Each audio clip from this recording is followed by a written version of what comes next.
지방 흡입을 고민하는 분들이 많이 걱정하시는 부분 중 하나가 바로 지흡 후 피부가 얼마나 처지느냐입니다.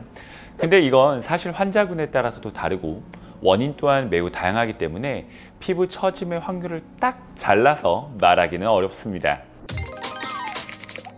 정말 아쉽게도 피부 처짐의 가장 주된 요인은 나이입니다. 보통의 경우 35세 이하에서는 거의 문제가 없다고 보시면 되고 45세 이상이신 분들은 어느 정도 각오를 하셔야 합니다. 나이 다음으로 중요한 요인은 바로 피부의 두께입니다. 두께. 피부가 얇을수록 같은 정도의 처짐이라도 더 쉽게 눈에 띄고 흡입의 총량이 많아서 두께 변화율이 클 때에도 피부 처짐이 발생할 수 있습니다.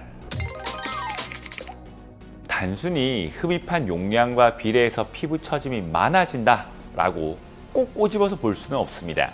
두께 변화가 엄청 크면 처짐에 대한 가능성이 물론 더 커지겠지만 저희가 수술할 때 피부가 근육층에 잘 붙을 수 있도록 처치도 함께 하고 있기 때문에 무작정 용량으로 따질 수는 없습니다.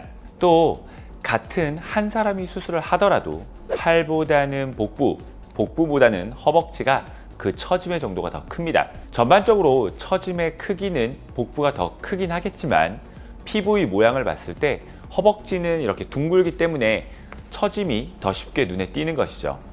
복부는 평면의 구조를 가졌기 때문에 시각적으로 눈에 덜 띄게 되는 거고요. 즉, 나이, 피부 두께, 흡입량, 흡입 부위, 탄력도 등에 따라서 처짐의 정도는 달라집니다. 압박복은 피부 처짐을 예방하는 데 많은 도움을 줍니다. 상관없다고 생각하시는 분들도 엄청 많은데요. 압박복을 착용한 사람과 안 한 사람은 결과적으로 차이가 많이 나게 됩니다.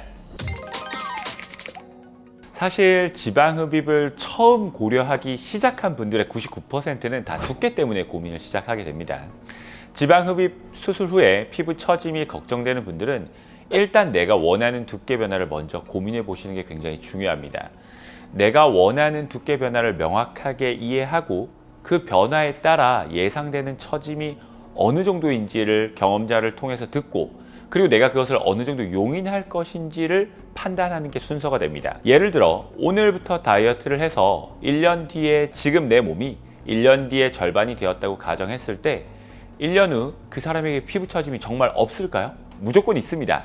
서서히 체중이 줄어들면서 피부도 그 속도에 맞춰서 적응하면서 떨어지기 때문에 내가 인지를 하지 못하는 것뿐이죠. 지방흡입 수술로 같은 용량만큼 지방을 빼면 하루 만에 이렇게 두께가 훅 떨어지죠. 그러니까 하루 만에 처짐이 발생했다가 다시 1년이라고 하는 시간을 다가감에 따라서 탄력이 좋아지게 되면서 돌아가게 되는 겁니다. 사실 마지막에 도착하는 값은 동일해요.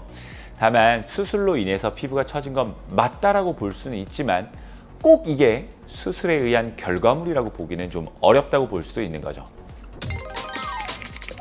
수술 후 복구 방법보다는 수술 전에 피부 처짐에 대한 그 발생 가능성을 미리 예측하고 그에 맞는 수술 전략을 세울 수 있는 의사를 만나는 것이 더 중요합니다.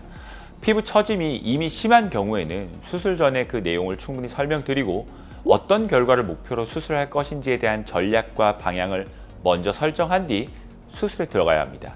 예를 들어 지나치게 처짐이 심할 것으로 판단되는 경우에는 두께를 타협해서 수술하는 경우도 있고요. 저는 처짐 상관없어요. 무조건 두께 변화가 그냥 중요해요 하시면 환자분의 니즈를 최대한 반영하면서 처짐을 최소화할 수 있는 방법을 통해 저희가 수술 방향을 결정하게 됩니다. 중요한 건 수술 후가 아니라 수술 전에 경험이 많은 의료진과 충분한 대화를 통해 내 상태를 진단받고 예상 결과를 바탕으로 수술 전략을 미리 세우는 겁니다.